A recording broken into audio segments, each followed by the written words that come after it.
Ce matin, quand je me suis réveillé pour prier, j'ai prié avec un son. C'est prié quoi? Le son disait. Tu fais gamme.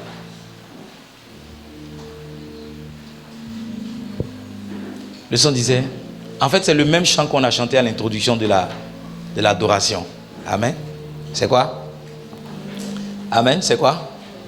C'est le même chant qu'on a entonné à l'introduction de l'adoration. Et je ne sais pas d'où vous avez tiré cette inspiration, mais de tous les chants qui existent, vous avez chanté exactement ce qu'il fallait que je chante. M'avait permis donc d'entendre et d'entonner ce qu'il fallait. Amen.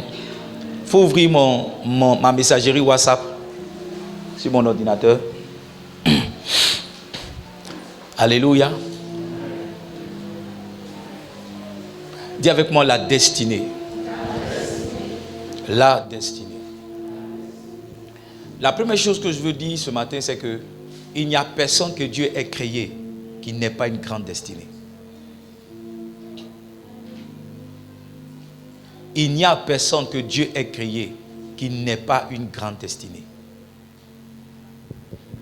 Il n'y a personne que Dieu a fabriqué, que Dieu a façonné, que Dieu a élevé, que Dieu a malmené, que Dieu a encadré. Il n'y a personne qui n'ait pas une grande destinée. Vous savez, il y a autant d'étoiles qu'il y a dans le monde. Mais aucune étoile n'empêche une autre de briller. Ça veut dire que tous les enfants de Dieu que nous sommes, nous pouvons briller sans que la vie de quelqu'un soit affectée négativement. Ce matin, je veux repositionner la pensée divine dans ton cœur et dans ton esprit pour te dire que si Dieu t'a créé, c'est qu'il y a une destinée de gloire qu'il a pour toi. Il y a une grande destinée qu'il a pour toi. J'ai parlé d'étoiles pour te dire qu'il y a des stars en musique, il y a des stars au sport, il y a des stars en politique, il y a des stars dans quoi encore? Dans l'entrepreneuriat, il y a des stars dans les entreprises. Ça veut dire que chacun d'entre nous, s'il peut être dans son couloir, s'il peut être dans son domaine, il va briller comme Dieu veut qu'il brille. Hein? Donc si Dieu t'a créé, si Dieu t'a façonné, c'est parce qu'il veut te faire briller, c'est parce qu'il veut te faire grandir, c'est parce qu'il veut t'élever, c'est parce qu'il veut te bénir, c'est parce qu'il veut faire de bonnes choses avec toi. Donne-moi un bon amen. Amen. Alors c'est quoi la destinée? Les gens définissent la destinée comme étant ce que tu dois accomplir. Les gens décrivent la destinée comme étant l'objet ou la mission qui est assignée à ta vie. On décrit la destinée comme étant la raison pour laquelle tu vis. Tu vis pour une raison. Tu as été envoyé sur terre pour une raison. Il y a quelque chose que Dieu attend de toi. On définit la destinée comme étant... Moi, je vais compléter pour dire que la destinée, c'est l'attente de Dieu par rapport à ta venue sur cette terre. Ce que Dieu attend de toi par rapport à ta venue sur cette terre. La destinée, c'est quoi? La destinée, c'est le chemin que Dieu a tracé pour toi. Qui l'a tracé? Ça veut dire que le chemin là est déjà connu. C'est un tel chemin que Dieu a tracé pour toi. Donc voyez-vous, chacun d'entre nous, il y a un chemin que nous devons parcourir. Il y a une voie que nous devons emprunter. Il y a une direction que nous devons prendre. C'est cela la destinée. En général, c'est comme ça qu'on définit la destinée. Mais ce matin, dans ce séminaire, le Seigneur veut que je pousse un peu. Donne-moi un amen pour que je pousse. La destinée, laissez-moi vous dire que la destinée ne commence pas à la naissance de l'homme et la destinée ne finit pas à la mort de l'homme. La destinée commence avant la naissance de l'homme et la destinée continue même après la mort de l'homme. La destinée commence avant la naissance d'un homme et la destinée continue après la mort d'un homme. Vous savez, on n'a pas envisagé cette réponse et cette définition. C'est pourquoi toute notre préoccupation est limitée à la terre. Tout ce que nous voulons être et accomplir se limite à la terre, se limite à des possessions, se limite à des réalisations. Alors que avant que nous ne soyons sur cette terre, nous étions quelque part. Et après que nous serons sur cette terre, nous serons quelque part d'autre. La question qu'on doit se poser, c'est où est-ce que nous étions avant de venir et qu'est-ce que nous ferons après la terre, après avoir quitté la terre. Et mon message ce matin, je vais aller dans un sens qui est le sens de l'héritage. Qui est le sens de quoi? Mais je viens. Allons-y ensemble dans le livre de Jérémie. Jérémie, nous sommes au chapitre 1, le verset 5. Jérémie chapitre 1, le verset 5. Il dit, avant que tu n'eusses été formé dans le ventre de ta mère, je te connaissais. Tu vois, un homme, dans son histoire sur cette terre, il est d'abord un œuf. Un œuf qui est le fruit de la semence d'un homme et de la semence d'une femme. Le spermatozoïde de l'homme et l'ovule de la femme. C'est ça qui fait l'œuf, qui se développe pendant 9 mois et qui sort comme un enfant. Et Dieu dit à Jérémie ici, regarde, je ne t'ai pas connu quand tu es né, Jérémie, sur la terre. Moi, je te connaissais avant même que tu ne sois dans le ventre de ta mère. Avant que tu ne sois comme un œuf. Avant qu'un homme et une femme se rencontrent, pour que toi tu sois dans le ventre d'une femme, moi je te connaissais. Alors la question que je te pose, c'est où est-ce que Jérémie était si Dieu le connaissait? La question que je te pose, où est-ce qu'il était? Dans quel royaume? Dans quel univers? Dans quel monde il vivait? Et puis Dieu le connaissait. Laissez-moi dire à quelqu'un que ta vie n'a pas commencé sur la terre. Ta vie ne s'arrêtera pas sur la terre. La terre, c'est une courte période dans laquelle Dieu t'a donné la capacité de venir en tant qu'un autre être, ou bien de venir sous une autre forme. Tu étais avant et tu seras après. Et ta destinée, ce n'est pas le temps que tu passes sur la terre, mais ta destinée comprend le temps avant ton passage sur la terre et même le temps après ton passage sur la terre. Il dit, avant que tu ne fusses sorti de ça, il dit, je t'avais consacré. Jérémie n'est pas devenu pasteur quand lui, il est versé sur lui. Jérémie l'était depuis avant la fondation du monde, avant qu'il ne vienne. Je suis venu dire à quelqu'un, Dieu a déjà réfléchi à ce que tu dois être. Dieu a déjà réfléchi à ce que tu dois être avant de venir sur cette terre. Dieu n'est pas comme un homme pour te lancer sur la terre et maintenant réfléchir qu'est-ce que tu peux faire. Non, Dieu a déjà arrêté ce que tu dois être, ce que tu dois faire, ce que tu dois accomplir. Et Dieu est un bon stratège. Si tu n'étais pas prêt, il ne t'aurait pas envoyé. Dieu est un bon père. S'il n'avait pas la provision pour toi, il ne t'aurait pas envoyé. Dieu étant un bon père, s'il ne jugeait pas que tu étais apte à réussir cette vie, il ne t'aurait pas envoyé. Je veux dire à quelqu'un ce matin, je ne sais pas ce que tu traverses, mais ce que je sais te concernant, c'est que tu as une destinée de gloire. Je ne sais pas là où tu es, mais ce que je peux te dire te concernant, c'est que Dieu ne s'est pas trompé en t'emmenant sur cette terre, en permettant que tu deviennes un œuf, que tu sois matérialisé comme un homme. Dieu ne s'est pas trompé. Il dit, avant que tu ne fusses sorti du sein de ta mère, je t'avais consacré. Il dit, je t'avais établi. Donc l'homme est ce qu'il doit être sur la terre avant même qu'il ne vienne sur la terre.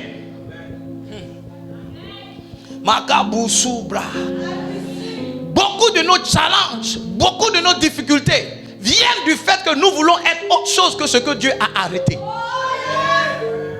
Beaucoup de problèmes viennent du fait que nous voulons faire autre chose que ce que Dieu a décidé. Il a dit à Jérémie, tu n'es pas un entrepreneur, tu es un pasteur, tu es un prophète. Et la consécration, c'est depuis avant que tu ne fusses formé. C'est depuis avant que tu ne sortes du sein de ta mère.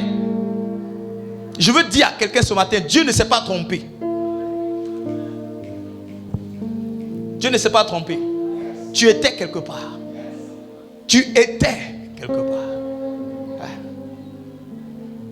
Tu étais quelque part. Ta vie n'a pas commencé quand tu es né. Laissez-moi vous décrire un peu à quoi notre vie ressemblait avant qu'on ne vienne sur cette terre. On était des esprits au service de notre Créateur. Et comme une équipe de football, il y a 22 sélectionnés, mais il y a 11 qui jouent. Et nous étions comme des remplaçants. Pas qu'on n'était pas meilleurs que les gens qui étaient sur le terrain, sauf que notre temps n'était pas encore arrivé. Dans la Coupe du Monde 1994, c'était aux États-Unis. Il y avait un monsieur dans l'équipe du Brésil qu'on appelait Ronaldo R9. Il n'a pas joué un match. Après la Coupe du Monde, il a été révélé.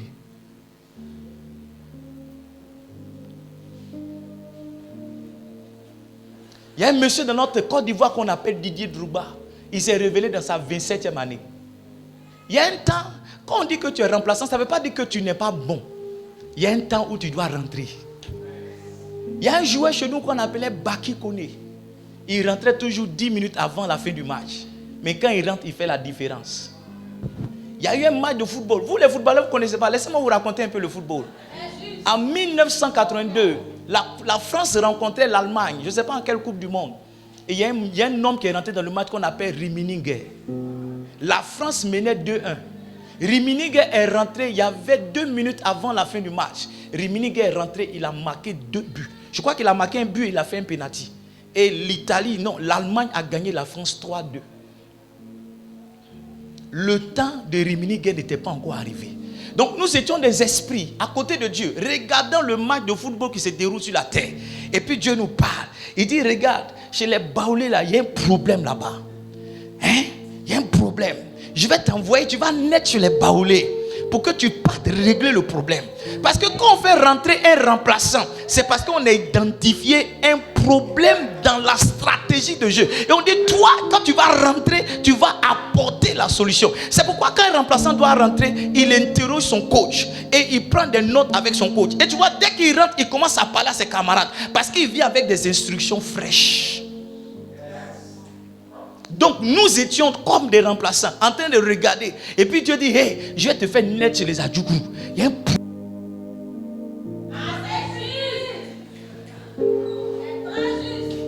Et quand tu dis, ok, il faut te chauffer, tu es un esprit, tu te chauffes. Arrivé un moment, tu dois porter le maillot. Est-ce que tu sais que les remplaçants, ils n'ont pas encore le maillot, hein? Tu vas porter le maillot que tu portes là, c'est maintenant tu nais. C'est maintenant tu viens sur la terre. C'est maintenant tu apparais sur la terre. Comme beaucoup de remplaçants qui rentrent et qui ne rentrent plus. C'est-à-dire, quand tu rentres maintenant, tu fais exactement ce que le coach t'a dit, ou bien souvent tu fais ce que tu as envie de faire. Le coach t'a dit il faut jouer avant-centre. Toi tu dis non, la défense est flotteuse, ou bien la défense est percée. Tu vas aller défendre là-bas. Il te laisse défendre, sauf que le match prochain, il ne te fait pas rentrer. Maintenant tu vas voir que souvent tu n'as pas les résultats parce que tu n'as pas joué au poste où il fallait. Tu n'as pas les résultats parce que tu n'as pas appliqué ce que le coach t'a dit. Quand tu rentres dans le match maintenant, tu nais, tu vis, tu commences. Maintenant tu as le choix entre faire ce que Dieu t'a dit de faire ou bien faire ce que tu veux faire. La difficulté vient souvent parce que tu laisses ce que Dieu t'a dit de faire et tu commences à faire ce que tu veux faire. Parce que quand tu es rentré dans le match, tu as vu que peut-être c'est ceux qui sont à droite qui sont meilleurs. Ou bien tu as vu que c'est à droite et puis tu décides d'aller dans le sens que tu veux, pas dans le sens où Dieu veut.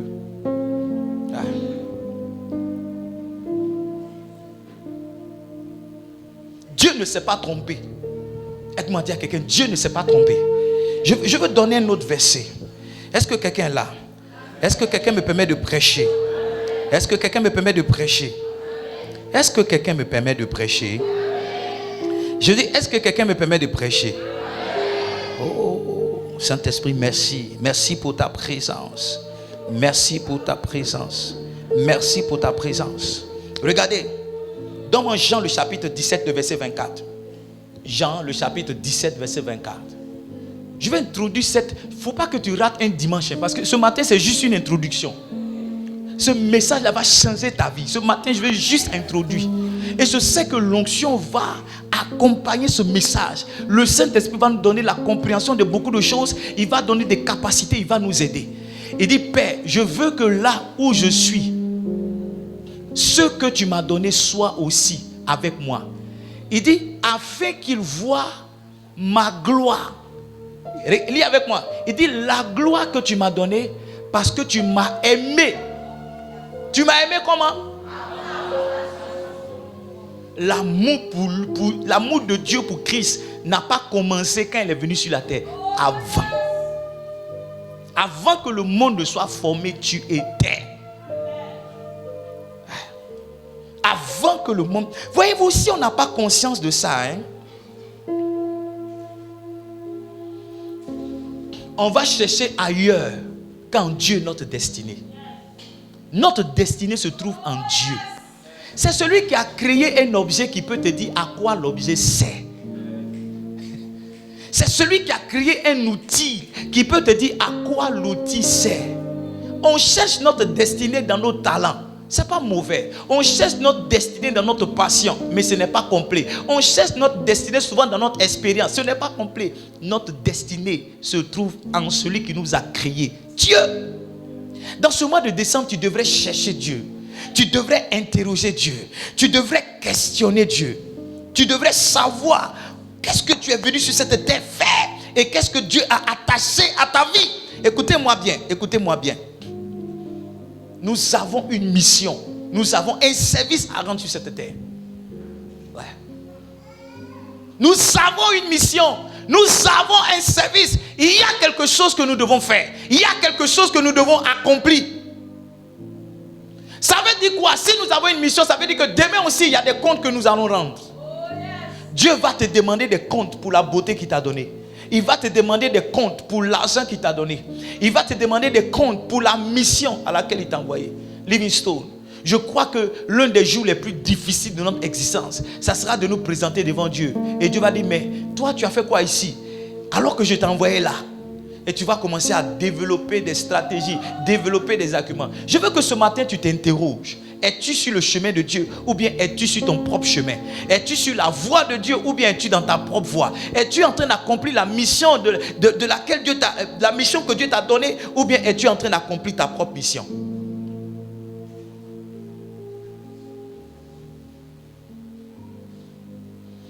Si nous nous interrogeons comme ça, ou bien si nous avons cette révélation, nous allons toujours nous référer à Dieu comme étant la source de notre destinée. Nous allons toujours interroger Dieu comme étant la source de ce que nous devons être. Nous allons chercher en Dieu les voies pour accomplir ce que nous devons accomplir. Les choses auxquelles il nous a appelés, nous allons chercher en Dieu ces voies. Nous allons interroger Dieu. Enfin, nous allons nous appuyer sur Dieu. Tu ne t'appuies pas sur Dieu pour être ce que tu veux être. Tu t'appuies sur ton intelligence. Tu t'appuies sur tes diplômes. Tu t'appuies sur tes connaissances. Tu t'appuies sur tes relations. Tu t'appuies sur le sorcier de ton village. Les babadjis de ta maison. C'est sur ça que tu t'appuies pour te réaliser. Tu vas échouer si tu continues. Livingstone, écoutez-moi bien. Et c'est là que je veux vraiment envoyer mon message ce matin. Il y a un héritage que chacun d'entre nous doit laisser. Il y a un héritage. Si ta vie a été avant et que ta vie sera après, pose-toi la question, quand tu vas partir, qu'est-ce que tu vas laisser? Ce n'est pas un message pour les parents, hein. C'est un message pour les jeunes. Beaucoup de jeunes ne pensent pas à l'héritage. Beaucoup de jeunes ne pensent pas qu'il y a quelque chose qu'ils doivent laisser. Beaucoup de personnes ne pensent pas. Ces temps-ci, je réfléchis beaucoup. J'interroge le Seigneur. Et je pense que le Saint-Esprit m'a conduit dans ces interrogations, dans ces réflexions, pour m'amener à comprendre un certain nombre de choses. Ce matin, quand je me suis réveillé, que je partais prier, Dieu m'a dit, Ruth a laissé un héritage. J'ai dit, comment ça? Il dit, Ruth a laissé un héritage. L'un des meilleurs héritages que Ruth a laissé, c'est sa propre histoire, qui est aujourd'hui une source de motivation, qui est aujourd'hui remplie d'enseignements et de principes pour nous. Ruth a laissé un héritage. C'est pourquoi on peut encore parler d'elle. Vous allez voir dans nos familles, ceux qui ne laissent pas d'héritage, on les oublie. Il n'y a personne qui va nettoyer ta tombe quand c'est le 1er novembre. Si, il n'y a personne qui va nettoyer ta tombe. Je ne sais pas si vous êtes déjà parti au village, au cimetière. Il y a des tombes, tu ne sais pas qui est enterré là. Et puis il y a des tombes. C'est comme si la personne là, ils l'ont enterré hier. Et puis quand tu regardes, on met 1926, 1987. Tu dis, ah, cette tombe de 1987 qui est là. Et puis quelqu'un qui est mort fraîchement en 2021. La pluie est partie et ça tombe.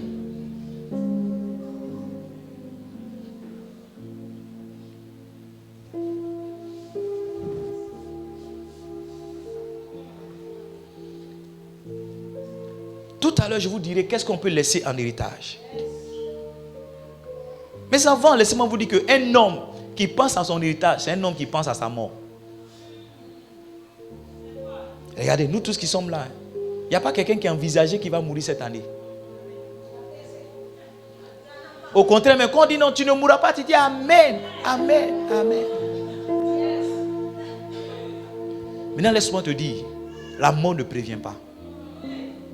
Tous ceux qui sont morts, la mort ne les a pas bipés. La mort ne les a pas appelés pour dire je viens. La mort ne prévient pas. Et aujourd'hui, la vérité est telle que ce n'est pas seulement les fils qui enterrent les pères. Aujourd'hui, les pères enterrent le fils. Donc, ne regarde pas ton papa pour dire que comme ton papa est à 70 ans, toi, tu vas arriver à 70 ans. Ce n'est pas sûr. C'est pas sûr. Tu es là, tu réfléchis à tout, mais tu ne réfléchis pas à ta mort. Pose-toi la question ce matin, si tu pars, qu'est-ce que tu vas laisser? Si tu pars, qu'est-ce qui va rester? Les hommes d'impact, ce sont les gens qui, une fois se sont assis, ils ont commencé à penser à leur mort. J'écoutais une fois l'histoire de l'évêque d'Arles, qui dit qu'il a échappé à un accident. Il partait d'Accra à Kumasi, et puis je crois qu'il a fait une sortie de route. Il a failli mourir là. Il dit, à partir de là, sa vie a changé. Il y a des choses, il a compris qu'à n'importe quel moment, il pouvait mourir. Et maintenant, il ne vivait plus pour vivre. Il a commencé à vivre pour laisser un héritage. Beaucoup de jeunes sont assis ici, ils se plaignent que leur papa n'aurait à rien laissé. Mais est-ce que vous êtes en train de laisser quelque chose pour vos enfants?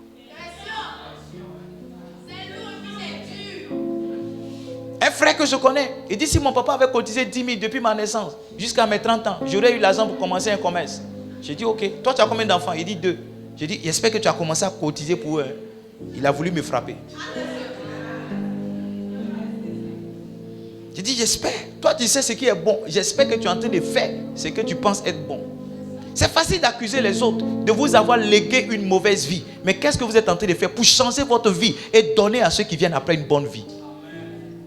C'est facile chaque fois d'accuser papa. C'est facile chaque fois d'accuser maman. C'est facile d'accuser ton arrière-grand-père. Mais qu'est-ce que toi tu es en train de faire pour laisser une bonne vie aux autres? Si tu n'as pas fait mieux, c'est que tu n'es pas mieux que ceux que tu es en train d'accuser.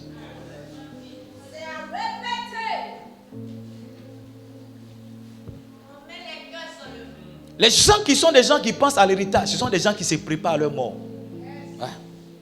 La vérité, c'est que tu vas mourir. La vérité, c'est que je vais mourir. La vérité, c'est que nous mourrons. Ça, il n'y a rien qui peut changer. S'il y a quelque chose auquel tu ne crois pas, crois en ça. One day you will die. One day, un jour, tu vas mourir. Est-ce que tu es en train de te préparer? Mon père m'a dit que sa mère, ma grand-mère donc, avait acheté la perruque qu'elle allait porter dans sa tombe. Elle avait acheté les gants. Tu ne sais pas qu'on habille, on met gants sur les morts, tu ne sais pas. Elle a acheté les gants. Elle a acheté la robe, parce qu'on met robe. Elle a tout acheté.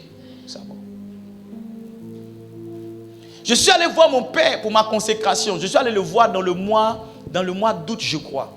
La consécration était en septembre. Je crois que c'était en juillet. Je parlais à mon père. Mon père m'a dit, aide-moi, je m'en vais. Il dit, je vais mourir. J'ai dit, papa, pourquoi tu fais ça? Il dit, retourne-toi. Quand je me suis retourné, il dit, tu vois le monsieur qui était en face là, il s'appelle comme ça. Il dit, il est mort.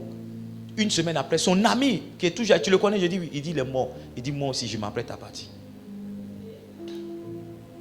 Ma mère m'a dit que pendant que mon père était couché sur le lit, en train de souffrir, quand il se réveille de son sommeil, il sourit. Et puis il dit à ma mère en hébreu, oh, attends, ça veut dire vous allez pleurer avec le sourire. Il leur dit, il dit à maman, vous allez pleurer. Il dit, je vous assure, s'il y a quelque chose que j'ai appris de mon papa et de ma grand-mère, c'est qu'ils se sont préparés pour partir. Laissez-moi vous dire quelque chose. Mon papa avait pratiquement 80 ans. Mais dans ces dernières années, il s'est engagé dans un grand projet immobilier, construit R+2. La question que je me suis posée, pourquoi il n'a pas pris cet argent pour vivre avec ses derniers jours? Il pouvait se faire plaisir, mourir. Mais le monsieur a fait ça parce qu'il a l'esprit. Il a l'esprit qu'il y a quelque chose qu'on laisse quand on meurt. Il se prépare. Il y a des gens qui ne pensent pas à la mort. Hein? Si tu pensais à la mort, hein, il y a des choix que tu n'allais pas faire. Il y a des risques que tu n'allais pas prendre. Tu te lèves la nuit. Tu vas où tu veux. Un garçon t'appelle, il dit viens me trouver à Bundiali. Tu prends car, tu n'es jamais allé à Bundiali.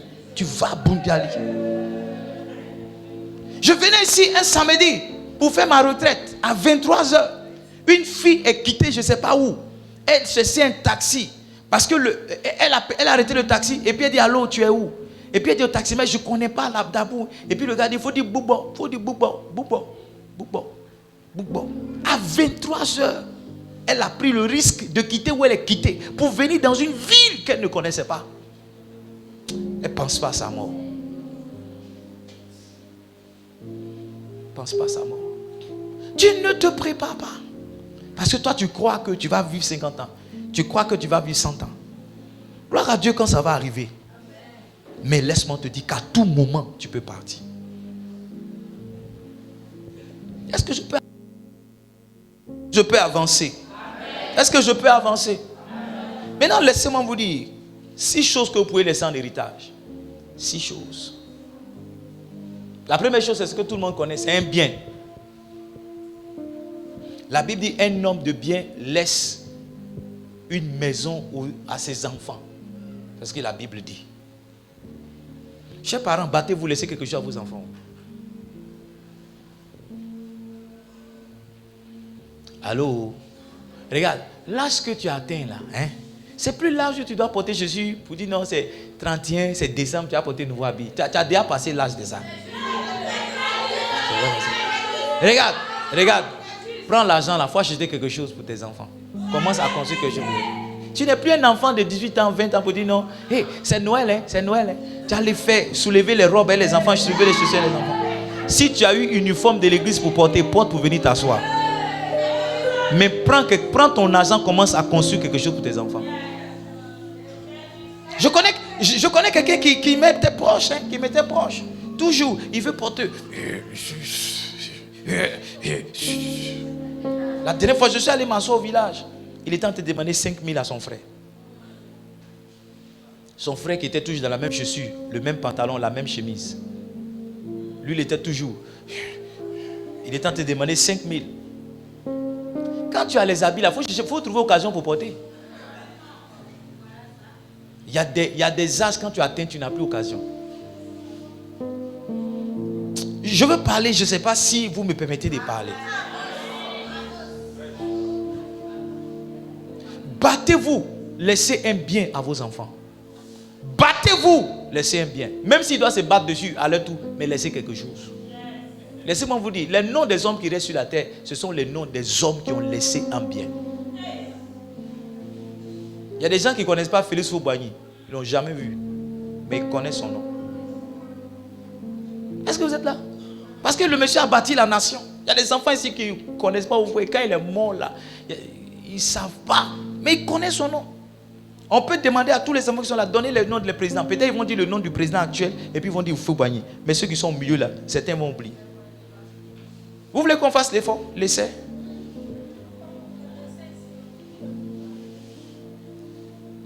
Battez-vous. Laissez quelque chose à vos enfants. Battez-vous. Laissez quelque chose à vos enfants. Laissez une terre. Laissez une table. Laissez quelque chose. Laissez quelque chose. Il y a des jeunes qui pensent que ce message n'est pas pour eux. Hein. Mais je suis en train de parler aux jeunes. Hein. Je suis en train de parler aux jeunes ce matin. Deuxième chose que vous pouvez laisser, une activité. Écoutez-moi bien. Salomon dit, une vanité que j'ai vue sur la terre, c'est que tu t'es battu pour construire quelqu'un, puis celui qui hérite là, il ne sait même pas comment tu as fait, il gaspille ça. Il y a des gens, quand leur papa est décédé, le même jour, ils ont vendu la maison. Hein? Donc, j'ai compris qu'on peut laisser un bien, c'est bon. Mais ce qui est mieux, c'est de laisser une activité. Ça fait ce que moi j'aime chez les j'ai pas envie de dire, mais chez nos frères, nos cousins. Ce que j'aime chez eux, c'est que si le monsieur est mécanicien, ses enfants sont mécaniciens. Il va à l'école, mais il fait la mécanique. Ouais. Tous ceux qui travaillent ici, l'électricien, il vient son enfant, le menuisier, tous ceux qui ont travaillé dans le temple ici, eux tous sont, voici ma femme qui est là, eux tous, ils sont venus les enfants. Les enfants vont à l'école, mais ils travaillent eux. Nous, notre problème, c'est ça. Nos parents ne nous ont pas appris à chercher l'argent. Le jour où tu meurs, les enfants sont en problème parce qu'ils n'ont jamais appris à vendre journal pour avoir l'argent.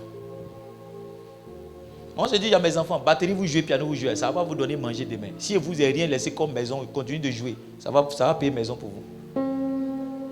Il y a des gens qui sont assis, ils ne savent rien faire de leurs 10 doigts. Tu as eu doctorat. Tu es agrégé, ta tête est remplie. Mais tu ne sais rien faire. Je ne sais pas si je prêche ici, hein? Mais votre manière d'être calme là, ça on dirait que je suis en train de prêcher le mauvais message. Hein? Chers parents, apprenez aux enfants, apprenez-leur une activité. Prenez-leur une. Ce que tu fais là, ta fille va à l'école, faut dire, de temps en temps, elle n'a qu'à t'accompagner. Viens t'asseoir pour faire. Viens t'asseoir. Viens t'asseoir, tu vas voir. Si tu es parti à l'école que tu as reçu, alléluia. Si tu n'as pas reçu, mais au moins tu sais tresser. De temps en temps, tu peux tresser les gens, tu vas avoir 2000. Tu vends, viens ta fille, tu es parti à l'école, viens t'asseoir, tu vas laver les assiettes. Tu vas voir comment on grille poisson, comment on grille à loco. Le jour où tu t'en vas là, parce que les docteurs, la dernière fois les docteurs ont fait grève à Abidjan. Les docteurs, ils ont eu doctorat, ils n'ont pas travaillé. Le jour, au lieu d'aller faire grève là, viens griller. Voici la différence entre les anglophones et les francophones. Voici la différence entre les gens qui sont du nord de la Côte d'Ivoire et les gens qui sont au sud. Les sudistes, ils passent leur temps à se faire voir et à se produire. Nos parents ont vendu les terrains là. Quels sont ceux qui sont les propriétaires de nos terres? Quels sont ceux qui sont les propriétaires de nos terres? C'est eux. Quels sont ceux qui sont les propriétaires de nos terres? C'est eux. Tu vois, ils font, on s'en va manger poisson, on s'en va manger poisson, on s'en va. Ils ont tout dilapidé. Tout. Il y a des gens, on dit Ramadan, ils sont en voiture, ils sont en train de rouler. On dit Tabaski, dès qu'il prend voiture, il laisse. Toi, tu penses que c'est passé, il n'a rien. Quand tu montes dans sa voiture, tu insultes, oh, vous les apprentis la mer, il faut rouler doucement, Le jour où tu as payé ta voiture, c'est ça, on va voir. Un baka, c'est plus de 30 millions. 30 millions. 30 millions. On enseigne à nos enfants tout, mais on ne leur dit pas comment gagner l'argent. On ne leur donne pas une activité. L'école, c'est bien. Je vous encourage à aller à l'école. Mais j'ai des amis avec qui on a eu des grands diplômes qui boivent le noir parce qu'on ne leur a pas appris comment convertir sa connaissance en une activité. On ne leur a pas appris ça. Ce qui m'a sauvé, c'est quand ma maman disait, aide-moi, mets l'eau sur ta tête, va vendre. Ce qui m'a sauvé, c'est quand ma maman disait, mets poisson sur ta tête, va vendre. C'est quand ma maman disait, mets attiqué sur ta tête. Moi que tu vois, j'ai tout vendu. Tout vendu sur ma tête. J'ai vendu tout. Avant, quand je partais, il faisait quoi? Oh. Mais ça m'a sauvé. Ça m'a sauvé. Ça m'a sauvé. Ça m'a sauvé. J'ai commencé à me prendre en charge très tôt. Très tôt. Très tôt. Très tôt. Très tôt. Très tôt. Quand j'avais ton âge, j'étais déjà chez moi à la maison. Oui. Très tôt. Très tôt. Parce que vendre l'eau sur ma tête, vendre poisson, ça m'a montré que ma maman était fonctionnaire. Ma maman, elle était fonctionnaire. Mais ma maman, elle a vendu, elle a tout vendu. Elle va au travail, elle vend. Ma femme dit elle est toujours dedans. Elle a la retraite, mais elle vend tout. Elle est dans le veuvage, là, elle fabrique, elle fait un peu. Elle ne peut pas laisser. On a pris ma maman, on dit maman, pardon. Il faut aller travailler, on laisse. Parce que ça te fatigue. Elle dit laissez-moi. Il y a des parents qui sont là, ton enfant, c'est même pas où tu travailles. C'est même pas ce que tu fais. Vous savez, les enfants apprennent. Je ne sais pas si je dois arrêter de prêcher. Hein. Les enfants apprennent en copiant. C'est ce que tu fais là. Si tu es un docteur, ton enfant va porter blouse.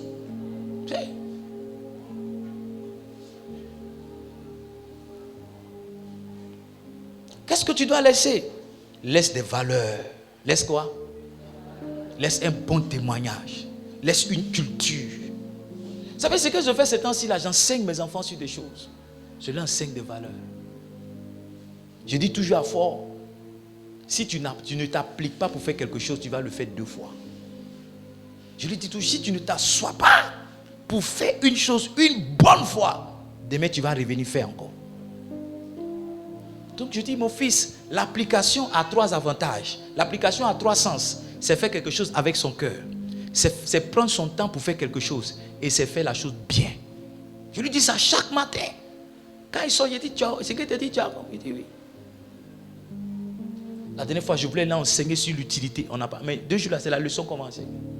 Tu vois, il y a des gens quand ils parlent et puis ils disent, mon papa m'a appris que, ma maman m'a enseigné que, toi, qu'est-ce qu'on t'a enseigné? On t'a rien enseigné. Mon pardon, il faut enseigner à ton enfant. Donne des valeurs à ton enfant. Dis à ta fille que si tu n'es pas marié, tu ne dois pas connaître garçon. Peut-être que toi, tu t'es trompé, mais il faut lui dire. Ça, c'est une valeur. Oh. Dis à ton fils, même si tu n'as rien à manger, va dormir le ventre creux que d'aller voler. Ça, c'est une valeur que tu peux lui donner. Un jour, il sera confronté. Ta voix va sonner dans son esprit. Quand il sera en train de s'interroger, il va dire, mon père m'a dit que, ma maman m'a enseigné que. Nous, on passe notre temps à crier. Hey, toi, tu n'as pas dit que quand tu parles, tu n'entends pas. Tu n'as pas dit que toi-même, tu es comment, tu es né comment même. Il y a sa tête là. C'est ça. Une virgule sur son front. Oui, puis ah. Dieu m'a dit, à un enfant, on doit toujours dire ce qu'il doit faire. Dieu m'a dit, à un enfant, on doit toujours lui dire ce qu'il doit faire. Ça, on ne fait pas. Ça, on fait. Ça, on ne fait pas. Moi, il y a quelque chose que mon père m'a appris. C'est de toujours porter chaussures. Chez nous, à la maison, on se promène déjà. Mon papa, il ne doit pas te voir sans chaussures. Si tu es descendu du lit, tu dois porter chaussures. Tu dois toujours te laver pour dormir. Regardez une chose que mon père faisait. Avant, quand on sortait, on commençait à faire les bêtises. Tu vas sortir, tu vas venir à 2h. Il t'attend. Hein. Ce n'est pas pour te chicoter. C'est pour que tu te laves avant d'aller dormir. Si. Il est là. Il est couché dans le fauteuil là. Quand toi tu fais que tu penses qu'il n'y a personne, tu rentres. Puis tu sautes quoi. Il dit non. Va te laver. Puis toi tu es là-bas, tu es fatigué, tu fais quoi. C'est pourquoi, quelle que soit notre fatigue, on se lave. Toi, regarde, tu t'es pas lavé hier. Parce que personne ne t'a enseigné ça. On t'a pas enseigné ça. Souvent tu dis non. Si mais la femme, ça fait quoi? C'est mon corps. Si mais la femme, ça fait quoi? C'est mon corps. Il n'y a personne qui t'a enseigné ça.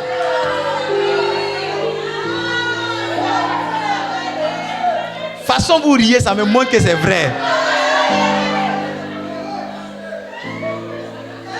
Chers parents, chers jeunes, enseignez des valeurs à vos enfants. Enseignez-leur des valeurs. Aujourd'hui, la jeunesse est sans repère. La jeunesse d'aujourd'hui, sans repère, sans valeur. Nous, on avait des valeurs. On nous disait, faut comme ça, fais comme ça, fais comme ça. Aujourd'hui, ce sont les parents même qui conduisent les enfants à la prostitution. Il y a une jeune fille qui m'a écrit cette semaine. Elle dit, papa, depuis un bon moment, j'ai décidé de rester tranquille. Mais c'est ma maman même qui dit, une jeune fille ne doit pas rester tranquille comme ça, c'est pas normal. J'ai dit, reste tranquille. Elle dit, ma maman dit, je suis trop rangé, je suis toujours dans la maison en train de prier, de sortir un peu. Quand tu dis à ta fille de sortir un peu là, c'est quoi? Il y a des mamans qui regardent les enfants qui disent, toi tu as 21 ans, tu n'as pas encore enfant. Attends, elle n'a qu'à faire enfant là et quoi? Si. Il y a des mamans qui disent à sa fille, de toute façon tu sors là, il ne faut pas venir sans rien. Attends, où est-ce elle n'a qu'à prendre ça comment? Il y a des parents qui poussent leurs enfants à la prostitution. Qui poussent leurs enfants à la dépression. Il y a une dame qui m'a écrit de la France en pleurs. Elle dit, pasteur, mon père me demande l'argent chaque semaine. Et il me dit, comment est-ce que je dois me débrouiller pour avoir l'argent? Il s'en fout. Tout ce qu'il veut, c'est que je lui envoie l'argent. Elle dit, je suis marié à un blanc, mais je me prostitue pour pouvoir apporter l'argent à mes parents en Afrique. Je t'écris pour que tu m'aides à sortir de la prostitution. C'est son père qui lui dit, elle n'a qu'à lui envoyer l'argent chaque semaine et il s'en fout. Comment l'argent doit venir? Après, tu t'étonnes que ton enfant ne reste pas tranquille. Pensez à l'héritage et pensez à donner des valeurs à vos enfants. Ça, on ne fait pas. Ça, on ne touche pas. On ne fait pas comme ça. On ne fait pas comme ça. On ne dit pas ça. On dit bonjour quand on voit une grande personne. Quand on rentre dans une voiture, on dit bonjour. Quand on te donne quelque chose, on dit merci. Quand tu vas quelque part, tu dis au revoir. Quand tu vas te coucher, tu dis bonne nuit. Quand tu te réveilles, tu dis bonjour. Toi-même, quand tu te réveilles matin, tu dis bonjour à ton enfant. Ah, c'est en Afrique, ici, on croit que quand tu dis bonjour à ton enfant, tu n'es plus son papa. Si. Les bonnes manières, c'est celui qui est venu trouver lui qui est là, c'est lui qui dit bonjour. Donc si Si tu es venu trouver ton fils en train de regarder la télé, c'est toi qui dois lui dire bonjour. Toi, tu es venu trouver ton fils, tu passes. Et puis tu dis, Roland, envoie mon truc là. Qu'est-ce que tu communiques à l'enfant? Qu'est-ce que tu communiques à l'enfant? Mais quand tu te réveilles, quand tu vois ton enfant, tu lui dis bonjour. Demain, quand lui te voit, il dit bonjour. Ça, c'est bon. Mais quand il va voir quelqu'un qu'il ne connaît pas, il va dire bonjour. Et puis la personne dit, ah, mais l'enfant, il est bien. Hein? Il prêche plus, c'est bon. Ah, vous voulez qu'il prêche? Ok. Donnez à vos enfants de la connaissance. La connaissance. Enseignez-leur des choses. Avant, nos parents, ils te font asseoir et puis ils t'enseignent. Ils t'enseignent comment le village a été créé. Voici comment la Côte d'Ivoire était. Avant, c'était comme ça. C'était comme si, c'était comme ça. Appelle tes enfants, enseigne-leur des choses qui concernent leur nation, qui concernent leur ethnie, qui concernent leur famille. Enseigne tes enfants. Tu payes maître de maison. Parce que toi, tu ne peux pas enseigner tes enfants. Un jour, j'ai suivi un maître de maison qu'on avait. Il racontait des bêtises à mes enfants. J'ai dit, Edmond, si tu es malin là, il faut vider le gars là. Sinon, lui, il va tourner la tête de tes enfants. J'ai dit, moi, je suis le projet de mes enfants. Quoi? Il n'y a rien qui fait plaisir à un enfant et quand ce ne sont pas qui lui a montré quelque chose. Regarde, peut-être que toi, tu n'es pas allé loin à l'école, mais tu peux écrire A. A. Si tu as commencé CP1, que arriver vers CM2 là-bas, c'est un peu chaud pour toi. Il faut trouver quelqu'un d'autre. Mais commence à enseigner à ton enfant. Il y a beaucoup d'enfants qui ne veulent pas aller à l'école parce qu'il n'y a personne pour les motiver. Il n'y a personne pour les encourager. Il n'y a personne qui les a enseignés. L'enseignement, c'est un héritage. Ton enfant dira, mon papa m'a dit, ma maman m'a dit, mon papa m'a enseigné que, mon papa m'a appris que, j'ai appris de mon papa que. Maintenant, regardez, il y a des choses qu'on dit et puis il y a des choses qu'on observe. Il y a des choses qu'on dit à un enfant et puis il y a des choses qu'un enfant observe. Les plus grands secrets de succès d'un homme, ce ne sont pas les choses qu'il dit, ce sont des choses qu'on observe sur lui. Tout ce que je te dis du haut de cette chair, ce n'est rien par rapport à ce que tu peux observer dans ma vie. Mes vrais secrets soient observés. Mes vrais secrets, je ne les enseigne pas quand je parle. Ce qui fait que je suis moi, ce ne sont pas des choses que je dis, ce sont des choses que je fais. Et si tu as pu m'observer sur un laps de temps, tu as dit, voici le monsieur là. C'est ça qui fait son succès. Chose que j'ai vue avec mon papa ne se plaint jamais de la vie. Il ne s'est jamais plaint jusqu'à qu'elle est partie. Donc mes frères et moi là, nous, tu ne vas pas nous voir, non, la vie est dure, la vie, c'est pas quelque chose qu'on dit chez nous. Pourtant, on est passé par des difficultés chacun à son tour. Mais tu vas jamais entendre. Tu vas jamais entendre. Ça, mon papa ne nous a pas dit comment il faut persévérer. On a juste observé que le monsieur, mon papa a tout perdu à 2 ans de sa retraite. On était à Boaké en 2002 quand 1 mois ou bien 2 mois, 1 an après mon papa partit à la retraite. Tout. Mais le monsieur avait toujours le sourire. En l'observant, on a compris que tu peux tout perdre et continuer de sourire. Tu peux tout perdre, te battre et puis avoir plus que ce que tu as perdu. C'est en observant mon papa. Tu es là, tu fais comme ça. Regarde. Tu fumes la cigarette. Et regarde. Quand tu rentres le soir, tu es comme ça. Tu es comme ça. Tu es en train d'enseigner à ton enfant comment on fume et comment on se saoule. Et quand tu ne t'entends pas et ta femme, tu es là. C'est moi. Ma maman n'a jamais parlé comme ça. Pour toi, tu es en train de régler le compte de ta maman. Tu es en train de régler le compte de ta femme. Mais tu es en train d'apprendre à ton fils comment on bat une femme. Demain, quand elle est dans son foyer, c'est la même chose. Il donne coup de tête même. Et puis tu apprends un jour que ton fils qui était calme, il a tué sa femme. J'ai arrêté de prêcher parce que les gens sont trop calmes.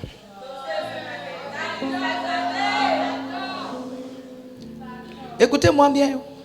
Laissez un nom à vos enfants. Et un bon nom. Laissez un bon nom à vos enfants. Un bon nom. Un bon nom. Que votre nom ne soit pas attaché à des scandales quand vous allez mourir. Je connais quelqu'un, on est parti faire son enterrement, on était à l'église. Et à l'église, tu vois, quand quelqu'un meurt là, quand c'est bon, tout le monde veut rendre témoignage. Je ne sais pas si tu comprends. Non, je vais dire quelque chose, c'est mon oncle. Personne ne voulait dire quelque chose pour lui. L'église était gênée. Tu sais ce que le prédicateur, bien l'homme, il dit, bon, nous c'est ici, on le connaît. Ce qu'il est dehors, on ne connaît pas. Ça dit pour couper la honte, quoi. Il dit non, ce qu'il est dehors, on ne connaît pas. C'est ce qu'il est ici qu'on connaît. Donc on va dire ce qu'il est. Alors que le monsieur, son témoignage est dehors. Et on va l'enterrer dans le silence parce qu'il n'y a pas quelqu'un qui va venir s'arrêter. Est-ce que toi, à ta mort, quelqu'un va venir s'arrêter comme ça? Quelqu'un qu'on ne connaît pas va dire, oh, j'étais ici. Lui là, il a payé ma scolarité. J'étais ici, il m'a aidé.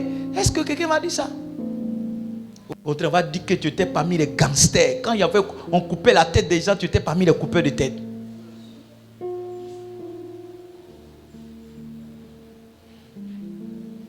Laisse un bon nom.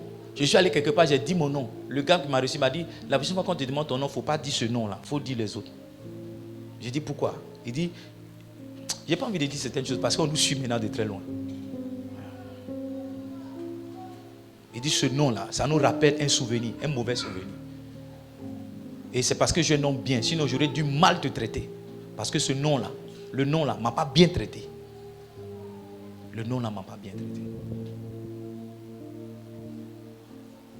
Un jour, ils ont envoyé des jeunes pour me poignarder. Pour me poignarder. Et quand ils sont venus, ils ont vu que c'était moi. Ils ont dit, vieux père, ton cœur est trop blanc. Nous, on ne peut pas faire ça. Mais il faut faire attention à tel monsieur. Voici ce qu'il nous a dit de venir te faire. On était venus, mais on ne savait pas que c'était toi. Comme c'est toi, pardon, il faut partir.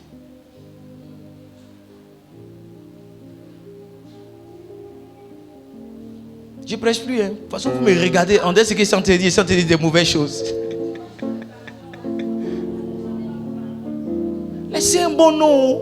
Laissez quoi? C'est une bonne réputation. Une réputation, ça se construit. C'est comme un habit, ça se salit, ça se lave. Tu as mal fait une saison, tu prends ton habit, tu laves. Tout ce que tu as fait de mauvais, tu commences à faire de bonnes actions.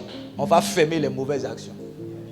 Laissez un nom, un bon nom à vos enfants. Vous savez qu'il y a des noms qui ouvrent des portes. Vous le savez? Il y a des coins quand tu dis je suis le fils de tel. On dit ah venez. On dit tu es le fils de tel. On dit ah venez. Tu connais, wow, mais toi, non, ton papa nous a trop aidé. Oh, ton papa était trop bien, viens. Laissez un bon nom à vos enfants.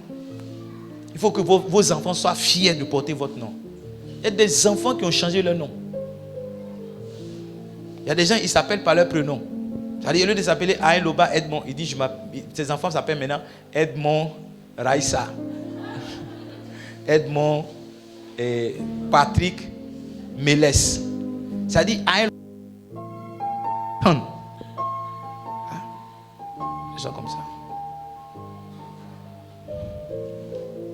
Je vais m'arrêter là pour ce matin. Quand on parle de la destinée, il faut comprendre qu'on parle de l'héritage. Il y a un héritage que chacun d'entre nous doit laisser. Malheureusement, nous, le seul héritage qu'on veut laisser, ce sont des enfants. Je finis avec ça. Oui. Il y a des gens. Non mais, tu as 30 ans, tu n'as pas encore fait d'enfant. Tu as 30 ans. Je n'ai jamais accouché, hein. Mais laissez-moi vous choquer, chère madame. Je ne crois pas que le plus dur, ça soit l'accouchement. Je crois que le plus dur, ça soit d'entretenir un enfant jusqu'à ce qu'il rentre dans la maturité. Je crois que c'est ça le plus dur. Je crois que c'est ça qui est le plus dur. On a blagué beaucoup de jeunes filles pour faire des enfants. Maintenant, elles ne savent pas. Un enfant, comment surveiller un enfant? Comment le surveiller? C'est une charge. Il y a des femmes qui surveillent un enfant et quand elles pleurent. Tu as pleuré, tu as accouché, maintenant c'est sorti. Comment tu vas le... Au début, là, on va te donner savon, tu vas le laver. Savon, ça fait 1 an, tu as pris pour le laver. Maintenant, après toi, tu dois payer savon.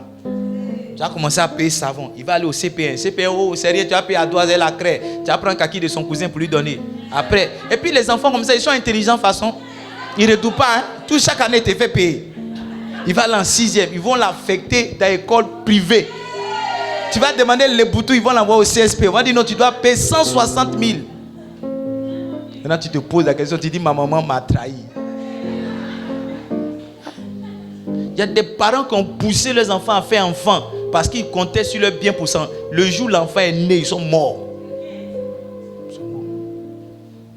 Écoutez-moi bien, ce n'est pas une fatalité de ne pas avoir d'enfant. Ce n'est pas une fatalité.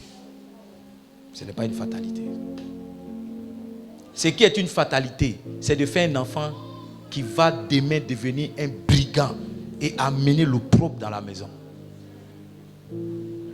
C'est ça qui est la fatalité.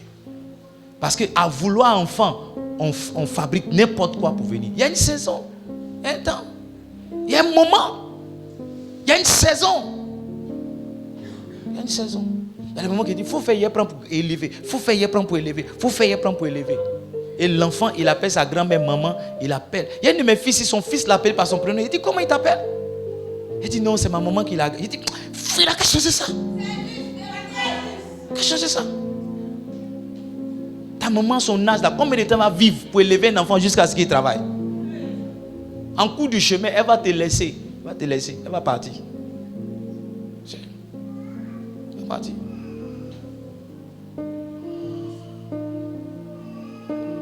Elle va partir. Oh, pardon. Prends ton temps. Quand tu seras dans ton mariage, tu vas faire autant d'enfants que tu veux. Si tu veux chaque, il ne faut pas respecter, comment on appelle ça, planning familial. Chaque enfant, chaque année, il faut faire un enfant. Il faut faire comme moi. Si tu veux, il faut faire comme ça. C'est pour toi. C'est pour toi. C'est pour toi. Regardez, l'histoire de Jephthé nous a enseigné que quand des enfants ont des pères différents ou bien des mères différents, il y a complication à l'héritage. Complication. L'histoire de Jephthé. Si tu as lu Jephthé, tu dois comprendre. Quand le papa est mort, il est parti, on dit toi, ta maman est une prostituée. Tu ne peux pas hériter avec nous. Chez nous en Afrique, on pense que c'est normal. Oh, c'est non, c'est non. Chez nous, on dit tu es garçon. C'est un bon garçon. Il fait enfant ici, il fait enfant ici, il fait enfant ici, il fait enfant ici, il fait enfant ici. Maintenant, quand il meurt là, les enfants se flèchent, ils se flèchent, ils se flèchent, ils se flèchent. Tout ce qu'il a battu, il s'est battu pour garder. Ce n'est pas une grandeur pour dire non. Il y a un frère qui m'appelle, il dit non, il va prendre sa femme du village maintenant. Il dit tu vas prendre quoi? Il dit sa femme est baolée, un bon ébrié, il doit avoir une femme ébriée. Il dit oh, donc il va aller prendre sa femme du village. Il a fait enfin une femme baolée. Maintenant, il est marié, il va aller maintenant prendre sa femme du village. Quand il va au village, et puis là-bas aussi, il va faire des enfants. Souvent, je regarde les gens et puis il dit ton argent, mais c'est combien même? Toi, tu sais combien un enfant coûte? Et il y a des enfants qui se débrouillent. Se débrouillent. Parce que le monsieur, ce qu'il a, il ne peut pas s'occuper de tout le monde. Mais chez les enfants, ne soyez pas pressés de faire. Enfant, vous allez faire. Mais ne soyez pas pressés. Il y a qui dit non, c'est bien quand tu es jeune et puis tu es enfant. C'est bien. C'est un mensonge. C'est ce que tu vois. C'est ce que tu vois. Oh, elle est belle comme ça, il y a son enfant. Et c'est joli, hein? C'est joli. C'est ça, c'est ce que tu vois. Ce qu'elle ne te dit pas, c'est comment l'enfant la mange. Comment il grandit, comment il s'occupe de lui. Tu le vois comme ça, elle va appeler pour dire non, il y a ceci de mon bébé, il y a ceci. Une fois, une de mes filles m'a dit, ah papa, son papa n'a pas envoyé de l'argent pour ça. J'ai failli pleurer, mais je suis vite quitté devant elle. Papa, l'enfant est malade, il n'a pas...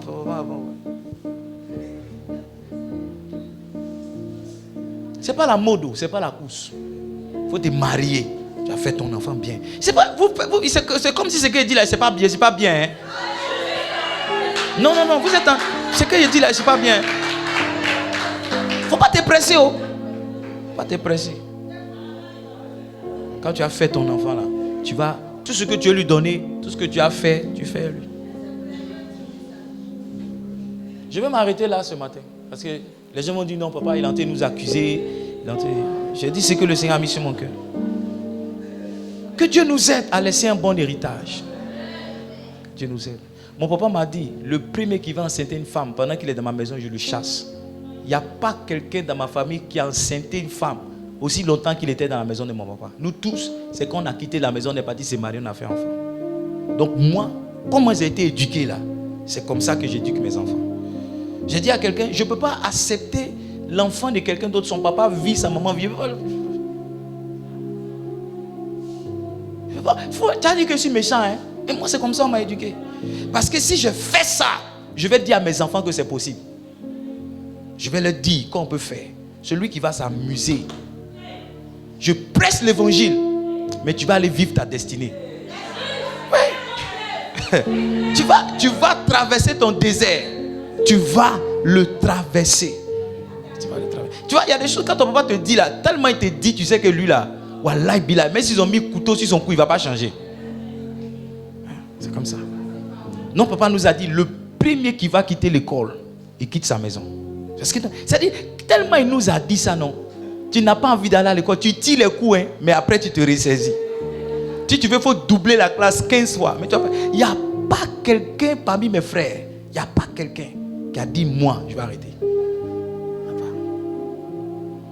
Et aujourd'hui, on bénit Dieu. Chez nous au village, les gens luttent maison avec leur papa. Le papa est dans une chambre avec sa femme. Le premier fils aussi est dans une autre chambre avec sa femme. Son fils aussi cherche une autre chambre. Mon papa était seul au village. Aujourd'hui, ma maman est seule. Quand tu vas, la dernière fois, j'ai dit non, maman, je vais t'envoyer quelqu'un qui a resté. Elle dit, Edmond, il faut venir balayer la chambre là. Tu vas voir comment. J'ai dit, balayer. Il l'a envoyé quelque part d'autre pays. Il ne sait pas que maman est venu balayer là-bas. Il n'y a pas le temps de balayer. Elle dit, c'est là, il faut venir balayer. Ne soyez pas pressés. Éduquez vos enfants. Donnez un héritage. Quand vous allez partir, eux aussi vont perpétuer l'héritage. Arrêtez des choses. Mon père m'a dit, parce que je n'ai jamais entendu mon papa crier sur ma maman. Il dit, quand j'étais petit, mon papa à moi, chaque soir, il boit un peu et puis vient, fait parler avec ma maman. Donc je me suis juré que quand je vais grandir, ça ne va jamais arriver dans mon foyer. Mon père, s'il boit, tu vois les petits verres de R9 là, s'il boit ça, il va commencer à sourire. Il va commencer à sourire. Sourire jusqu'à... Toi, tu peux boire Gin Gordon, une bouteille. Toi, tu bois Koutoukou, 1 litre, tu ne mets pas. Si. Vois. Tu ne mets pas. Regarde, quel que soit le chemin que ton enfant prend, il finit toujours par te ressembler. J'ai dit, quel que soit le chemin que ton enfant prend, si tu es bon là, il va faire les bêtises jusqu'à il va finir dans la bonté. Mais si tu es mauvais, il va être bon, arriver un moment. Waouh! Est-ce qu'on peut se tenir debout? On va dire à Dieu de nous aider. Ce message-là, il faut aller l'écouter. Ce n'est pas le message des vieux. C'est le message des jeunes. Il y a un peu pour les vieux dedans aussi. Hein, papa Baka? Il faut qu'on parte écouter ce message. Moi-même, je vais aller l'écouter.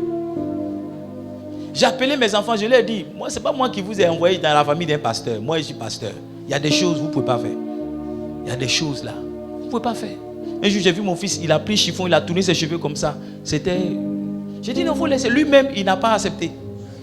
J'ai dit, mais c'est joli, il faut laisser. Il dit, non, papa, il y a les pains. J'ai dit, non, il faut laisser. Il dit, non. Moi, mais il dit, non. Et lui-même, c'est dans son cœur que ça. Ça ne ressemble pas. Non, ça ne ressemble pas. Je lui ai dit, ce n'est pas ma faute. Vous êtes venu, vous êtes né. Vous allez chanter ou bien vous allez prêcher. Allô? Il y a comment tu es triste. Mister, it is too late. Too late. C'est trop tard.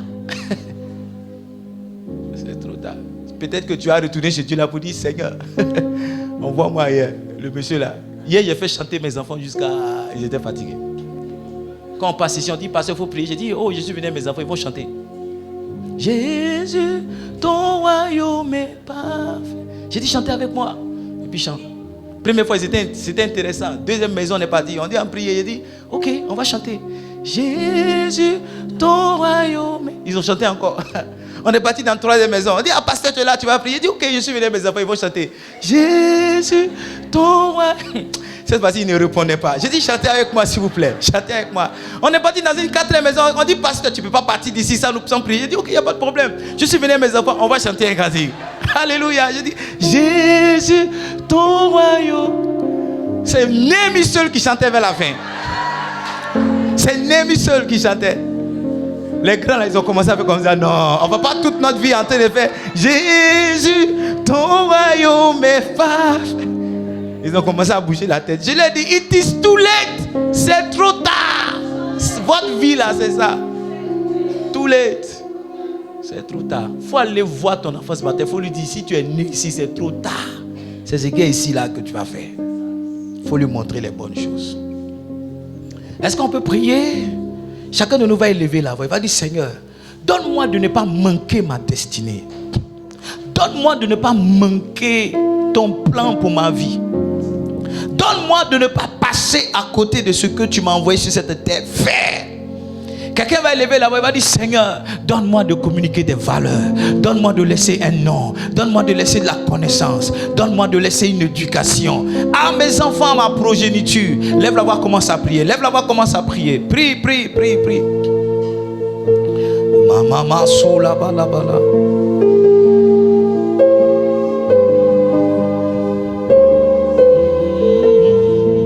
Prie, prie, ne te tais pas.